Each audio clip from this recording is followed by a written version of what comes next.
পাঁচটা প্রবলেম হচ্ছে: 1 শিরক, 2 নাম্বার মাদক, 3 নাম্বার সুদ, 4 নাম্বার মেয়েদের অবমাননা, আর 5 নাম্বার হচ্ছে আপনার গোত্রীয় হানাহানি, মানে মারামারি কাটাকাটি করতো তারা। এই প্রবলেমস গুলো কি এখনকার যুগে নাই? এখনকার বিশ্বে নাই? আচ্ছা, এরকম একটা সমাজে আমাদের নবীকে আল্লাহ পাক নবী করে পাঠালেন, বলেন সুবহানাল্লাহ। এখন ওই সমাজে থেকেও কি নবীজি পাপের সাথে যুক্ত হয়েছিলেন? তিনি এইরকম পাপে নিমজ্জিত সমাজে থেকেও কোন পাপের সাথে যুক্ত হন নাই। এবার নবী সাল্লাল্লাহু আলাইহি ওয়াসাল্লাম প্রথম ওহী প্রাপ্ত হলেন সূরা আলাকের প্রথম 5টা আয়াত। আল্লাহ পাক বলেন, ইকরা বিসমি রাব্বিকাল্লাযী খালাক, পড়ুন আপনার রবের নামে যিনি আপনাকে সৃষ্টি করেছেন। নবীজি ওহী প্রাপ্ত হয়ে বাসায় ফিরে আসলেন। বাসায় এসে খাদিজা রাদিয়াল্লাহু আনহাকে বললেন, এই ঘটনা ঘটেছে, গুহার মধ্যে ফেরেশতা একজন এসেছিলেন, আমাকে জোরে চিপে ধরেছেন, ছেড়ে দিয়েছেন, ছেড়ে বলেছেন ইকরা, আপনি পড়ুন। আমি বলেছি মা আনা বিকারি, আমি তো পড়তে জানি না। আবার চিপে ধরেছে, আবার ছেড়ে দিয়েছে, বলছে পড়ুন। নবীজি বলছেন মা আনা বিকারি, আমি তো পড়তে জানি না। আমাদের নবীজি কিন্তু পড়তে জানতেন। আবারও বলছেন ইকরা, পড়ুন। নবীজি বলছেন মা আনা বিকারি, আমি তো পড়তে জানি না।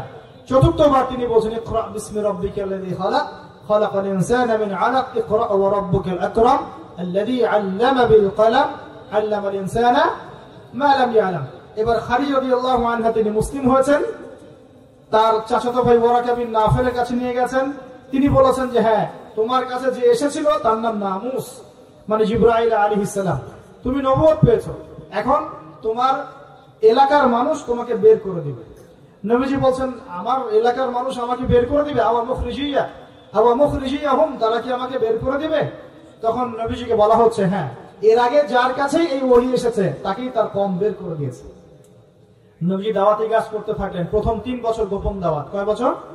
প্রথম 3 বছর গোপনে দাওয়াত। এই 3 বছরে তৈরি হয়েছে আবু বকর সিদ্দিক, আপনার উসমান বিন আফফান, আব্দুর রহমান বিন আউফ, তালহা বিন উবাইদুল্লাহ, জুবাইর বিন আওয়াম, হ্যাঁ, এই যে যায়েদ ইবনে হারেসা, বিলাল আল হাবাশি, এরকম সাহাবী, আব্দুল্লাহ বিন মাসউদ, জাফর ইবনে আবি তালেব, আলী ইবনে আবি তালেব, এমন প্রায় 40 থেকে 80 জন সাহাবী ইসলাম কবুল করেছেন, বলেন আলহামদুলিল্লাহ। এরপর 4র্থ বছর থেকে প্রকাশ্যে দাওয়াত দেওয়া শুরু হলো। যখনই প্রকাশ্যে দাওয়াত দেওয়া শুরু হলো, তখনই নবী সাল্লাল্লাহু আলাইহি ওয়াসাল্লামের প্রতি জুলুম, নির্যাতন চাপিয়ে দেওয়া, শারীরিক নির্যাতন, মানসিক নির্যাতন, অর্থনৈতিকভাবে বয়কট করা, হ্যাঁ, তারপরে কখনো কখনো এই যে মাথার উপরে উটের নাড়িভুঁড়ি চাপিয়ে দেওয়া হয়েছে, কখনো তাকে আঘাত করা হয়েছে, কখনো কি করা হয়েছে সামাজিক্যালি মানে সোশ্যালি বয়কট করা হয়েছে, কখনো তাকে গালিগালাজ করা হয়েছে। আমি দেখেছি তাকে ইন টোটাল প্রায় 15 থেকে 16টা গালি খেতে হয়েছে। আমাদের নবীজিকে, যার সামনেও কোনো গোনা নাই, পিছনে কোনো গোনা নাই, এই ব্যক্তিকে জীবনে প্রায় 15 থেকে 16টা গালি খেতে হয়েছে। মানুষ তাকে বলেছে কাযযাব, মিথ্যাবাদী, মহামিথ্যাবাদী, সাহির, জাদুকর, ফারিকুল জামাআ, ঐক্য বিনষ্টকারী, হ্যাঁ, মজনুন, পাগল, জিনগ্রস্ত ইত্যাদি মানুষ তাকে এসব কথা বলেছে। আমাদের নবীজিকে মানুষের কথা বলেছে। এখন আমাদের সমাজে একটা প্রচলন ঘটেছে, সে খারাপ না হলে যে মানুষ এমনি খারাপ বলে, এরকম আছে না? খারাপ না হলে কি এমনি জুলুম আসে, এরকম বিশ্বাস আমাদের মধ্যে আছে। আমাদের নবীজিকে হকের উপর থাকার পরেও জীবনে প্রায় 15 থেকে 16টা গালি খেতে হয়েছে। তারপরে আমি স্টাডি করে দেখেছি, তাকে জীবনে প্রায় 14 থেকে 15 বার মানুষ হত্যা করার চেষ্টা করেছে। কতবার? 14 থেকে 15 বার। এমনকি মক্কা বিজয়ের দিন যখন তিনি কাবাঘর তাওয়াফ করছিলেন, ওই সময় একজন ব্যক্তি ভিতরে ছুরি নিয়ে এসে তাকে মারার চেষ্টা করেছিল। কি বলবেন? এখন নবী সাল্লাল্লাহু আলাইহি ওয়াসাল্লামের চেয়ে ভদ্র কোনো মানুষ আছে? নম্র হিতাকাঙ্ক্ষী কোনো মানুষ আছে? উত্তম চরিত্রের কেউ আছে? তাহলে তার জীবনে এমন কেন হয়? উত্তর, যখন আপনি পরিপূর্ণ হকের উপর থাকবেন, তখন আপনাকে চতুর্দিক থেকে বাধা পেতে হবে। আপনার পরিবার থেকে বাধা আসবে, আপনার বন্ধু মহল থেকে বাধা আসবে, আপনার কোনো সময় দেখা যাবে স্ত্রী শত্রু হয়ে যাচ্ছে, সন্তান শত্রু হয়ে যাচ্ছে, হ্যাঁ, সমাজে আপনি চলতে যাচ্ছেন, সমাজের মানুষ আপনাকে সেভাবে গ্রহণ করছে না, আপনি আনসোশ্যাল হয়ে যাচ্ছেন, অনেক সমস্যা হতে পারে। তবে এরপরেও কি হক ছেড়ে দেওয়া যাবে? আল্লাহ পাক সবাইকে হকের উপর থাকার তৌফিক দান করুন। এখন এইভাবে চলতে চলতে এক পর্যায়ে নির্যাতনের মাত্রা এত বেশি হলো যে সাহাবীরা নবীর কাছে এসে বলছেন, ইয়া রাসূলুল্লাহ, তাদের প্রতি বদদোয়া করেন যাতে আল্লাহ তাদেরকে ধ্বংস করে দেয়। তখন নবীজি বলছেন, দেখো, তোমরা খুব তাড়াহুড়া করছো, আমি তোমাদেরকে জানিয়ে দিচ্ছি আল্লাহ পাক এই দিন ইসলামকে মাশরিক মাগরিব পর্যন্ত পৌঁছে দিবেন। এমনকি একটা কাঁচা ঘর, একটা পাকা ঘর বাদ থাকবে না যেখানে আল্লাহ পাক লা ইলাহা ইল্লাল্লাহ কালিমা ঢুকিয়ে দিবেন না। কিন্তু তোমরা খুব তাড়াহুড়া করছো। তো তখন তিনি সাহাবীদেরকে বললেন, তোমরা আবিসিনিয়ায় হিজরত করো। কোন জায়গা ভাই? আবিসিনিয়া কোন দিকে এখন? এই যে ইথিওপিয়া নাম শুনে, ইথিওপিয়া, ইরিত্রিয়া নাম শুনেছেন? এই জায়গা ছিল আগে আবিসিনিয়া। সেখানে একজন বাদশা ছিলেন, তার নাম বাদশা নাজাশী। কি নাম? বাদশা নাজাশী। এবং তিনি কিন্তু খ্রিস্টান ছিলেন। এই সমকামীদের মতো খ্রিস্টান ছিলেন না, যারা ঈসা আলাইহিস সালামকে আল্লাহর সন্তান বলে এইরকম খ্রিস্টান ছিলেন না। তিনি একজন সৎ খ্রিস্টান ছিলেন। নবীজি নিজে বলেছেন যে বাদশা নাজাশীর দরবারে তোমরা যাও, সেখানে কোনো মানুষ জুলুমের শিকার হয় না। নবী স্টেটমেন্ট দিচ্ছেন তার সম্পর্কে। এমনকি এই ব্যক্তি যখন মারা গেছেন, তখন আমাদের নবী তার গায়েবানা জানাজার নামাজও পড়িয়েছেন। চিন্তা করতে পারেন? ওইখানে জাফর রাদিয়াল্লাহু আনহু সাহাবীদেরকে নিয়ে হিজরত করেছেন এবং তারা সেখানে থাকতে লাগলেন, তাদের কোনো ক্ষতি হয়নি। এরপর নবী সাল্লাল্লাহু আলাইহি ওয়াসাল্লাম তায়েফে গিয়েছেন। কোথায়? তায়েফ। তায়েফের তিনজন বড় বড় গোত্র নেতা ছিল। কয়জন ভাই? এগুলো শিখে নেন ক্লাসের মধ্যে। একজনের নাম ছিল আব্দে ইয়ালাইল। কি নাম? আব্দে ইয়ালাইল। একজনের আব্দে মাসউদ, আর একজনের নাম হচ্ছে হাবিব বিন আমর। এই তিনজন বড় বড় গোত্র নেতা ছিল। থাকে না কমিটির নেতা বড় বড়, এরকম তিনটা নেতা। এরা যদি ইসলাম কবুল করতো তাহলে তায়েফবাসী সবার সাপোর্ট নবীজি পেতেন, সবার সাপোর্ট নবীজি পেতেন। কিন্তু এই তিনজনের কেউ ইসলাম কবুল করে নাই, বরং তায়েফবাসীদের মধ্যে ছোট ছোট যুবকদেরকে লেলিয়ে দেওয়া হয়েছে নবীজিকে মারার জন্য। তারা নির্মম ভাবে আমাদের নবীকে আঘাত করেছে, পাথর দিয়ে আঘাত করেছে এবং দাড়ি মাথা ফেটে এই দিক দিয়ে রক্ত পড়তে পড়তে পায়ের জুতা পর্যন্ত আটকে গিয়েছিল। আমাদের নবী ইসলাম এমনি এমনি আসে নাই। আমরা তো ফ্রি ফ্রি ইসলাম পেয়েছি, বুঝতে পারিনি ইসলাম কেমনে আসছে। যদি বুঝতাম, সাহাবীরা তো দেখেছেন ইসলাম কিভাবে এসেছে, এই কারণে জীবন দিয়ে দিলেও ইসলাম থেকে সরতেন। আমরা তো আসলে বুঝতে পারছি না ইসলাম কত কষ্ট করে এখানে আসছে। এবার নবী সাল্লাল্লাহু আলাইহি ওয়াসাল্লাম একটা আঙ্গুর বাগানে বসে একটা দোয়া করেছিলেন আল্লাহর কাছে। এটাকে মাজলুমের দোয়া বলা হয়।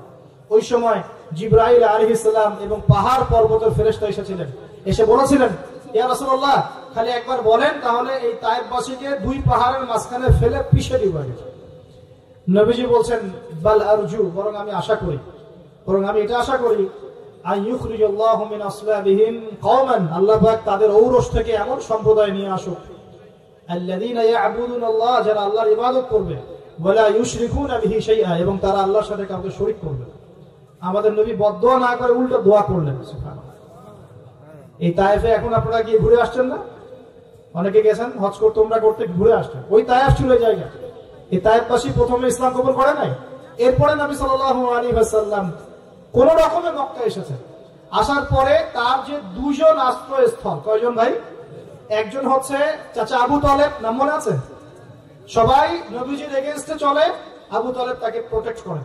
মনে করেন যে আমাদের এলাকায় একজন এমপি সাহেব আছেন বা মেম্বার বা চেয়ারম্যান সাহেব আছেন, যিনি সবাই ইসলামের বিরোধী হলেও তিনি ইসলামের পক্ষে মানুষ। তখন ইসলামপন্থীরা সুবিধা পাবে না? একটু হলেও সুবিধা পাবে কিনা? একটু সাপোর্ট পাবে কিনা? চাচা আবু তালেব ছিলেন এমন মানুষ। সমাজের সবাই রাসূল সাল্লাল্লাহু আলাইহি ওয়াসাল্লামকে ভালো মন্দ বলছে। আবু জেহেল, আবু লাহাব, উতবা, সায়বা, এরা সবাই ভালো মন্দ বলছে, খারাপ বলছে এবং তার বিরুদ্ধে চক্রান্ত করছে। কিন্তু আবু তালেব তাকে সাহায্য করছে। এই আবু তালেব ইন্তেকাল করলেন। ইন্না লিল্লাহি ওয়া ইন্না ইলাইহি রাজিউন। ঠিক আবু তালেব ইন্তেকাল করার 3 দিন বা 7 দিনের মধ্যেই নবী সাল্লাল্লাহু আলাইহি ওয়াসাল্লাম প্রিয়তম স্ত্রী, ওই যে খাদিজা রাদিয়াল্লাহু আনহা, যিনি তার ভালোবাসা, যার প্রেম, যার মমতা, যার স্নেহ, সম্পদ সব দিয়ে নবী সাল্লাল্লাহু আলাইহি ওয়াসাল্লামকে সাপোর্ট দিয়েছেন, উনিও ইন্তেকাল করলেন। ইন্না লিল্লাহি ওয়া ইন্না ইলাইহি রাজিউন। মাত্র 3 দিন বা 7 দিনের ব্যবধান। চিন্তা করেন তো সিচুয়েশনটা কেমন হতে পারে, কেমন লাগতে পারে তখন? একে তো সামাজিক চাপ, অর্থনৈতিক চাপ, এই কাফের মুশরিকদের চাপ, তার মধ্যে মক্কায় কোন রকম আসলাম, তায়েফ থেকে কেবল আসা হয়েছে। আসার পরেই এই ঘটনাগুলো ঘটে গেল। প্রিয়তম স্ত্রীও চলে গেলেন, আবু তালেবও চলে গেলেন। আমাদের মতো কোন যুবক হলে তো আত্মহত্যা করে ফেলত। এই যুব সমাজ 80 না পাইলে ম্যাথে আত্মহত্যা করে। আলাইহিস সালামের মানসিক ক্ষমতা কত বেশি ছিল, তার মানসিক স্ট্রেংথ কত কত কত ডেপথ ছিল, তার মাথার মধ্যে মানসিক ক্ষমতা কত বেশি ছিল। তিনি চ্যালেঞ্জ ফেস করতে পারতেন। শক্ত মানুষ ছিলেন, হাতটা ছিল নরম তুলতুলা। নবীজির হাত ছিল নরম তুলতুলা, একদম নরম, সাহাবীরা বলেছেন মুসাফা করলে মনে হতো একদম রেশমের মতো তুলতুলা নরম হাত, কিন্তু সেই হাতে যখন তিনি তরোয়াল ধরতেন শক্ত হয়ে যেত। কথা বুঝতে পারছেন না? নরম হাতের অধিকারী, কিন্তু ভিতরের কলব ঈমান একদম চট্টানের মতো, পাহাড়ের মতো শক্ত, মানসিক ক্ষমতা পাহাড়ের মতো শক্ত। তো তিনি কি ভেঙে পড়লেন? কিন্তু মনে একটু কষ্ট পেয়েছেন, এর জন্য এই বছরটার নাম হচ্ছে আমুল হুজন। কি নাম ভাই? আমুল হুজন, মানে কষ্টের বছর। ঠিক এই সময় এই জন্য নবীজি কষ্ট পেয়েছেন, মনে কষ্ট পেয়েছেন, তার আশ্রয়স্থলগুলো একটা একটা করে শেষ হয়ে গেল, তিনি এখন মনোকষ্টে ভুগছেন। ঠিক এই সময় আল্লাহ রাব্বুল আলামিন কি করলেন এখন শুনুন। এখান থেকে আমরা আস্তে আস্তে আলোচনা শেষের দিকে যাব, খুব মনোযোগ দিবেন। নবী সাল্লাল্লাহু আলাইহি ওয়াসাল্লাম এশার নামাজ পড়েছেন। কিসের নামাজ? এশার নামাজ পড়ে কাবা ঘরের পাশে হাতিম আছে, কাবার হাতিমের উপর তিনি শুয়ে আছেন, ডান কাতে শোয়া সুন্নত। ডান কাতে শুয়ে আছেন, তন্দ্রা ভাব, পরিপূর্ণ ঘুম আসে নাই। নবীদের কিন্তু ঘুম নাই, নবীদের ঘুমটাও কিন্তু, নবীদের ঘুমের মধ্যে যা আসে আল্লাহর পক্ষ থেকে সেটা ওহী। নবীদের দেহ ঘুমায়, অন্তর কিন্তু ঘুমায় না, মনে রাখবেন। নবীদের কি ঘুমায় না? কলব, অন্তর কিন্তু ঘুমায় না, মনে রাখবেন। এবার তিনি শুয়ে আছেন, হঠাৎ দুইজন ফেরেশতা আসলেন। কয়জন ভাই? একজন জিবরাইল আলাইহিস সালাম, একজন মিকাইল আলাইহিস সালাম। এসে নবী সাল্লাল্লাহু আলাইহি ওয়াসাল্লামকে আস্তে করে জাগিয়ে দিলেন। জাগিয়ে নবী সাল্লাল্লাহু আলাইহি ওয়াসাল্লামকে হাত ধরে নিয়ে যাচ্ছেন। কোথায়? পাশে জমজম কূপের পাশে জমজম কূপ আছে, দেখেছিলেন না? যারা হজ উমরা করে আসছেন হয়তো দেখতে পারবেন। এই জামজাম আগের মতো তো আর নাই, একটা আইডিয়া পাবেন নাকি। জামজাম কূপের পাশে নিয়ে গিয়ে নবী সাল্লাল্লাহু আলাইহি ওয়াসাল্লামকে আবার আস্তে করে শুয়ে দেওয়া হলো। এই যে পুরো ঘটনাগুলো ঘটে যাচ্ছে না, এগুলো কিন্তু মুহূর্তে ঘটে যাচ্ছে। মানে পুরো বিশাল ঘটনা ঘটে যাওয়ার পর দেখা যাবে ওই অজুর পানি কেবল গড়িয়ে যাচ্ছে, এখনো শেষ হয়। মানে সময়কে নিয়ন্ত্রণ করে পৃথিবীর সময়ের ফ্রেম আর আল্লাহ পাকের টাইম ফ্রেম এক নয়। আল্লাহ পাকের টাইম ফ্রেম টোটালি ডিফারেন্ট, আমাদের টাইম ফ্রেম আলাদা, মনে থাকবে। এখানে কিন্তু অনেক নাস্তিক অনেক প্রশ্ন করতে পারে। এবার শুয়ে দেওয়ার পর নবী সাল্লাল্লাহু আলাইহি ওয়াসাল্লামের বুকটাকে একদম এই গলার নিচ থেকে নিয়ে যেখানে লোম উঠে নাভি, এই নাভি পর্যন্ত চিরে দেওয়া হয়েছে জীবিত অবস্থাতে। এবার তার হার্ট, কলিজাটাকে বের করা হয়েছে। এই প্রথম ওপেন হার্ট সার্জারি নাম শুনেছেন কিনা? যে ওপেন হার্ট সার্জারি হচ্ছে। এবার এই কলিজাটাকে প্রথমে জমজমের পানি দিয়ে ধোয়া হয়েছে। কিসের পানি? জমজমের পানির মধ্যে শেফা আছে। যাদের অসুস্থতা আছে জমজমের পানিতে সূরা ফাতিহা ফু দিয়ে খাবেন, ইনশাআল্লাহ শেফা হয়ে যাবে, ইনশাআল্লাহ শেফা হবে। জমজমের পানিতে ধোয়ার পরে এর এই কলবটাকে, কলিজাটাকে ঈমান এবং হিকমতে পূর্ণ একটা পেয়ালা দিয়ে ধুয়ে দেওয়া হয়েছে। একটা পেয়ালার মধ্যে ঈমান নিয়ে আসা হয়েছিল এবং হিকমা, প্রজ্ঞা নিয়ে আসা হয়েছে। এটা রাখার পরে এই ঈমান প্রজ্ঞা দিয়ে ঢেলে এই পুরো জায়গাটা বন্ধ করে দেওয়া হয়েছে। কি রূপ কথা মনে হচ্ছে? আমরা যে নিঃশ্বাস নিচ্ছি এটাই কি আল্লাহর অলৌকিকত্ব না? এই যে হার্ট আমাদের পাম্প করতেছে, যখন আমরা ছোট বাচ্চা ছিলাম ওই সময় থেকে নিয়ে এখন পর্যন্ত পাম্প করছে। 1 সেকেন্ডের জন্য কি থেমে গিয়েছিল? এটাই তো অলৌকিকত্ব।